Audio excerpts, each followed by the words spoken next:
La grogne monte chez les ressortissants algériens en France souhaitant rentrer chez eux.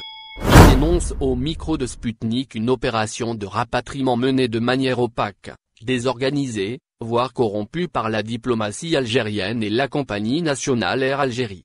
Les ressortissants algériens souffrent. Beaucoup d'entre eux n'ont pas pu dire au revoir à des membres de leur famille qui sont décédés, déplore au micro de Sputnik Opka, un citoyen algérien souhaitant rejoindre sa terre d'origine. Comme beaucoup de ses concitoyens, celui-ci affirme avoir été trompé par la bureaucratie de son pays.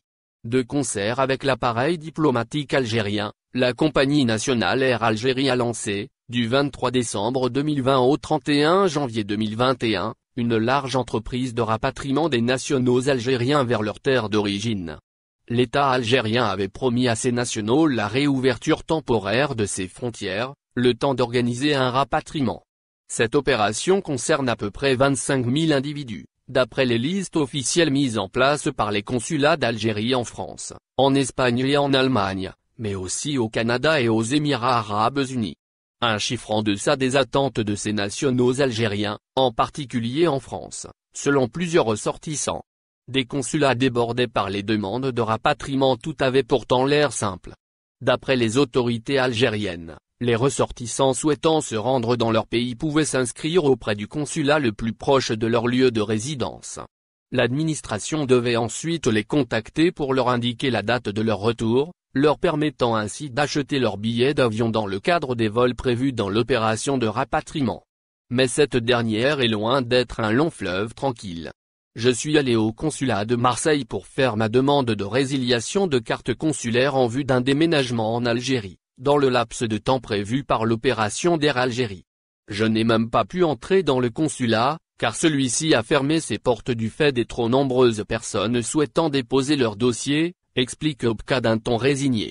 Ce citoyen algérien n'est qu'un parmi de nombreux nationaux algériens qui ont dénoncé une gestion opaque et incompréhensible de cette opération de rapatriement. Et ce, malgré le lancement d'une plateforme numérique par la compagnie aérienne nationale, supposée faciliter le travail des autorités.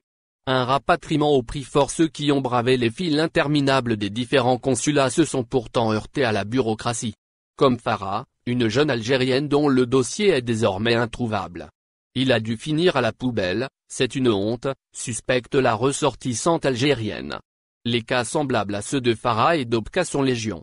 Et pour les plus chanceux d'entre eux, qui ont réussi à déposer leur dossier et qui ont reçu un appel du consulat, les prix des billets qu'ils sont priés d'acheter peuvent monter jusqu'à 350 € pour les vols depuis Paris, un tarif exorbitant pour une opération de rapatriement, déplore, fataliste, Opka. Près du double en effet des prix moyens. Les frontières algériennes étant fermées la majeure partie du temps depuis le début de la pandémie de coronavirus, cette opération de rapatriement n'ouvre qu'une très petite fenêtre aux ressortissants algériens pour rentrer chez eux. Dans la presse algérienne, le récit filmé d'un vieil homme, fragile, qui a déposé 2 dossiers sans réponse a été partagé par le ministre de l'Émigration Nourdine Belmeda. L'histoire de ce vieillard malentendant et fatigué qui attend toujours son rapatriement a suscité l'émoi et la colère chez les Algériens en Algérie et à l'étranger. Des places sur liste de rapatriement monnayées ? Le mécontentement est tel que les ressortissants lésés accusent certains officiels de s'octroyer une rémunération supplémentaire. Certains affirment que des fonctionnaires iraient jusqu'à échanger des places sur les listes de rapatriement contre des sommes pouvant aller jusqu'à 300 €. Des procédés qui seraient monnaie courante depuis le début de l'opération de rapatriement. L'administration algérienne, de son côté, nie en bloc tout dysfonctionnement dans l'opération de rapatriement.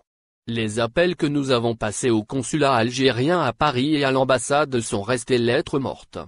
N'oubliez pas de vous abonner à la chaîne et d'appuyer sur la cloche pour recevoir nos dernières actualités. Merci.